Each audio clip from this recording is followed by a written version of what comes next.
제가 이렇게 대표님들이나 사장님들 이런 분들을 만나게 된다는 거는 저도 배우는 거예요. 왜냐?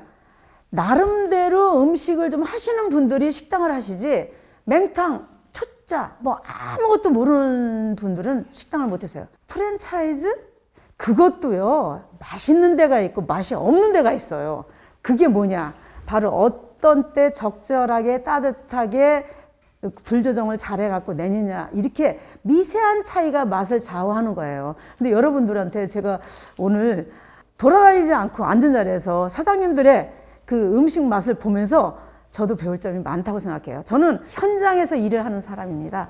그래서 어쩌면은 여기서 이렇게 불러서 강의 좀 해달라 그랬는지도 몰라요. 현장에서 일을 하기 때문에 현장에서 얻어지는 그런 노하우랄까? 그런 거를 전달해 드리면 어쩜 저보다 더 많은 정보를 갖고 계실지도 모릅니다. 하지만 서로 교류해 가면서 오늘 그 마치는 시간까지 좋은 시간 보냈으면 합니다. 이제 여기 도시락을 하시겠다고 이제 오셨는데요. 가까운 일본, 거기서는 도시락을 거의가 찬도시락이에요. 차면서도 맛있는 음식을 만드셔야지 따뜻한 게 도시락에 전달되어 갖고 드시는 분들 입에까지 간다는 거는 저는 좀 어려운 거라 생각해요. 우리나라는 이제 국문화가 발달되어 갖고 맨날 팔팔 끓는 거를 드신다고요. 이런 문화에서 도시락을 따뜻하게 가야 된다, 끝까지 가야 된다. 그래서 아직까지 우리나라는 도시락도 따뜻하게 드시려고 그러는 경향이 있는 것 같아요. 근데 이 우리나라는 또 다르니까 이걸 어떻게 하면 손님들한테 냉장고에서 나온 듯한 그런 게 아니라 그래도 받았을 때 밥 한 숟갈 딱 입에 넣었을 때 따뜻하다. 반찬 금방 만든 거구나.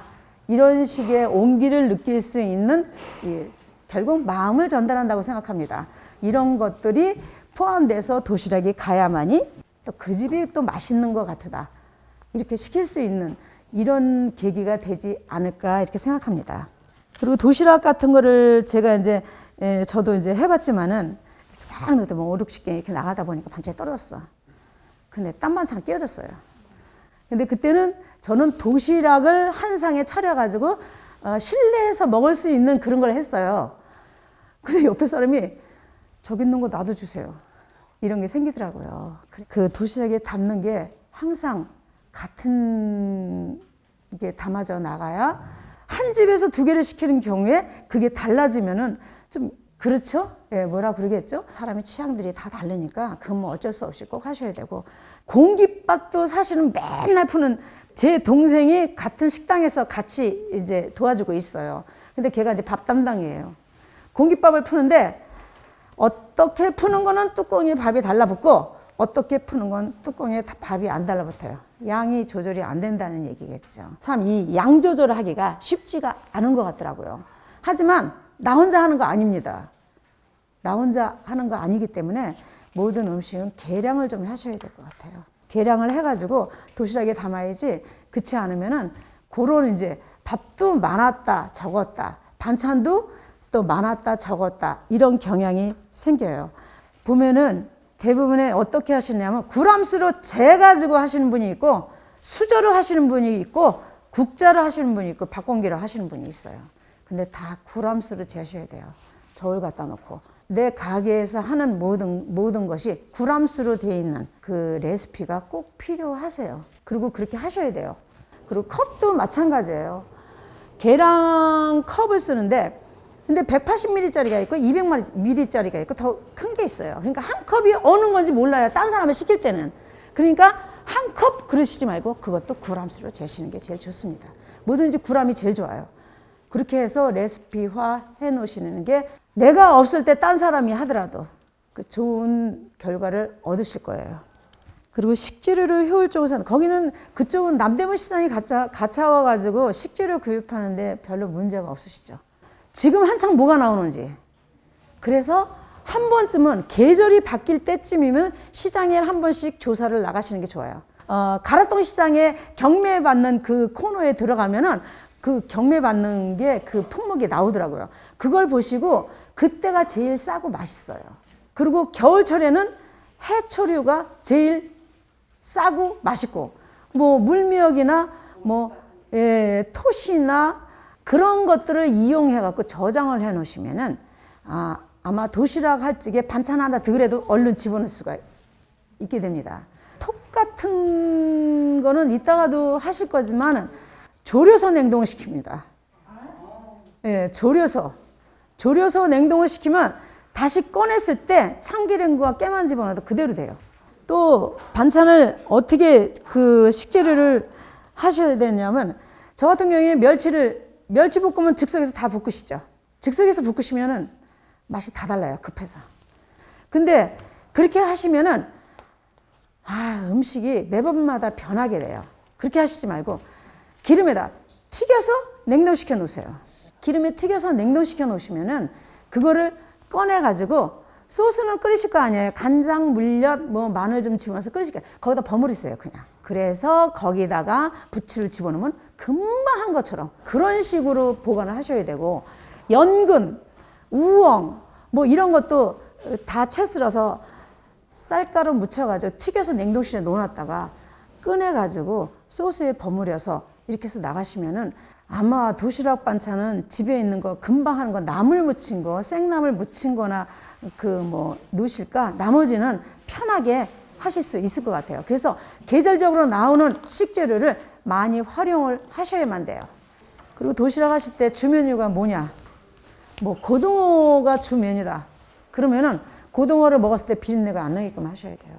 그리고 그거하고 어울리는 게 뭐냐? 고등어 하실 때는 와사비를 꼭 넣으시는 거 알죠? 고기 같은 데는 새콤달콤한 게 꼭 하나씩 들어가야 되고, 이렇게 조화롭게 하셔야지 이 맛이 똑같고 이것도 먹어봤는데 이 맛도 똑같고, 그런 것보다 매콤한 거 있으면서 달짝지근한 거 있고 새콤한 거 있고, 주 메뉴에 따라서 반찬도 좀 달라져야 되는데, 솔직히 말해서 그렇게 되면 4가지 도시락인데 반찬이 한 수십 가지 있어야 돼요. 4가지 도시락을 메인 메뉴를 하는데 반찬이 거기마다 다 다를 수는 없어요. 하지만 보편으로 끼는 게 다른 거는 분명 끼지 망정 기본적으로 따라가는 건 있어야 된다는 얘기죠. 그런데다 김치를 넣으실 것 같으면요, 제가 많이 먹어보니까 김치는 다 볶아서 넣어야 되겠더라고요. 이 김치를 우리가 이제 금방 한 거를 썰어서 이렇게 갖다 놓으면은 금방 색깔 변하고 물 빠지고 그래요. 근데 볶은 김치는 안 그러더라고요. 여러 군데 다녀봐도 김치를 다 볶더라고요. 도시락이 엉망이면은 하여튼 안 돼요. 그거는 다시는 안 시킵니다. 아무리 좋은 데다가 좋은 용기에 이렇게 담아도 우선 밥은 좀 따뜻하게 가셔야 되고, 그리고 반찬도 구색 맞춰가지고 정하셔야 되는 것 같아요. 시금치 돼지 불백 진짜 간단해요. 그래서 가을 되면은 한번 이 유자청을 쌀 때 그때 좀 사셔가지고 이거를 만들어서 두시면은 진짜 돼지고기 요리에는 유자청이 제일 냄새를 잘 잡는 것 같아요. 그럴 때 쓰시면 좋을 것 같아요. 그래서 오늘 유자청을 이용한 돼지 불백인데 진짜 간단해요. 재료라고 해봐야 간장과 유자청과 고춧가루, 요거 3개면 되는 거예요. 마늘도 다져서 안 집어넣어요. 그냥 썰어서 집어넣어요. 요게 요렇게 썰어요. 잘 못 써셔도 괜찮아요. 그리고 팬이 달궈지는 순간에 시금치니까 시금치는 이렇게 잘라서 준비합니다. 달궈진 팬에 마늘을 집어서서 마늘 기름을 냅니다.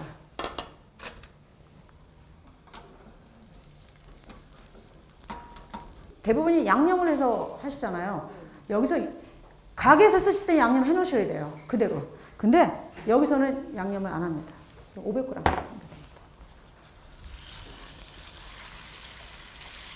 그리고 얘는 익으라 그러고 양념을 준비합니다. 5스푼. 하나, 둘, 셋, 넷, 5. 유자청 2스푼. 스푼도 나름이에요. 많이 뜰 수도 있고 적게 뜰 수도 있고. 그리고 고춧가루 1스푼. 이만큼 씻어보겠습니다. 이렇게 양념장을 만들어 놓고 얘를 볶습니다. 이제 다 됐어요. 근데 이거 양념 해놓은 거 볶으실 때는 약한 불에 오랫동안 내비두면 지가 알아서 다 볶아져요. 저도 오징어, 돼지고기 오징어 볶음 그걸로 도시락을 했었어요. 주메뉴를. 오징어하고 돼지고기하고. 근데 돼지고기는 양념해서 볶아서 놓고 야채 따로 준비해 놓고 오징어는 데쳐서 준비했어요. 왜냐? 돼지고기에서 물이 많이 나와갖고 이 고기는 70%가 수분입니다. 물이 당연히 나옵니다. 여기 수분이 많이 나와갖고 오징어까지 데치지 않으면은 물이 너무 많아요.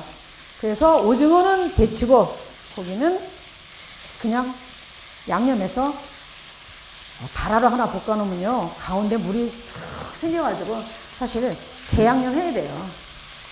자, 거의 익었을 무렵에 양념장을 넣습니다. 쉽죠?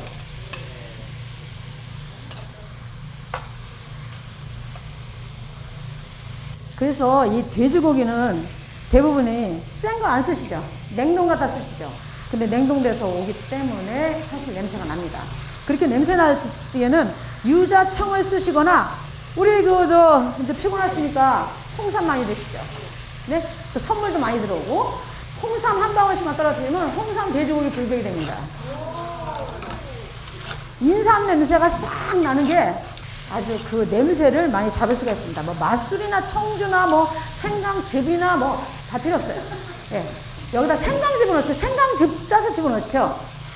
생강즙도 양념하실 때 넣으시면 안 됩니다. 양념하실 때 넣으면은 고기가 써요. 생강이 너무 강해서. 생강은 항상 수육을 삶을 때도 겉면 고기가 익었을 때 생강을 집어넣어야 돼요. 썰어서. 그리고 이런데 양념하실 때도 고기가 어느 정도 익은 다음에 즙을 넣으시면 진짜 효과 짱이에요. 그 다음에 여기다가 준비해둔 시금치를 넣습니다. 이러면 끝난 거예요. 이렇게 볶다가 색깔이 좀 안 좋아. 좀 더 집어넣어. 뭐 그러시지 않아요? 좀 집어넣어. 근데 먹어봤어. 맛이 없어요. 유자청 좀 더 집어넣어. 달짝지근하게. 다 됐어요. 조금 모양을 내려면은 깨를 좀 뿌려주시고. 다 됐죠? 너무 빠르지 않아요? 진짜 쉽죠? 저는 이게 제 책에도 나와 있는 음식이지만요. 이런데 강의 나올 때는 제가 다시 해봅니다.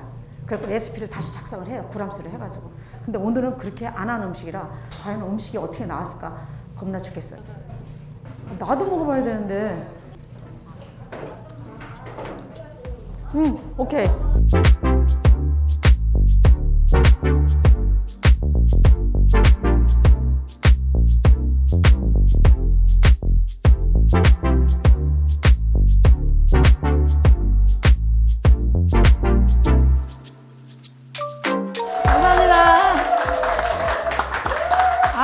장소가 바뀌어갖고 음식 하시는 사장님들이 더 힘드셨죠. 저야 뭐 같이 잔소리뿐이 더 했어요. 너무 잘하시네요. 역시 오랫동안 해오신 노하우가 전부 다 있으셔갖고 말하기가 편해요. 이렇게 얘기하면은 딱딱 알아들으셔갖고 제가 오늘 정말 좋은 거 많이 배워 갖고 갑니다. 저도 나중에 이제 다른 요리가 저도 이제 나올지 모르겠어요. 감사합니다. 수고들 많이 하셨습니다.